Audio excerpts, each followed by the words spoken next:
योगेन चित्तस्य पदेन वाचा मलं शरीरस्य च वैद्यकेन योपाकरोत्तं प्रवरं मुनीनां पतञ्जलिं प्राञ्जलिरानतोऽस्मि।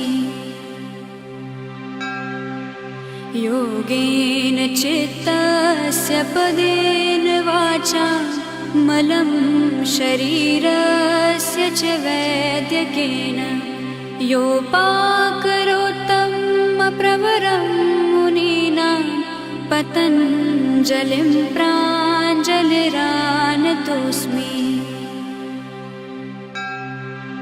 योगेन चित्तस्य पदेन वाचा मलं शरीरस्य च वैद्यकेन योपाकरोत्तं प्रवरं मुनीनां पतञ्जलिं प्राञ्जलिरानतोऽस्मि।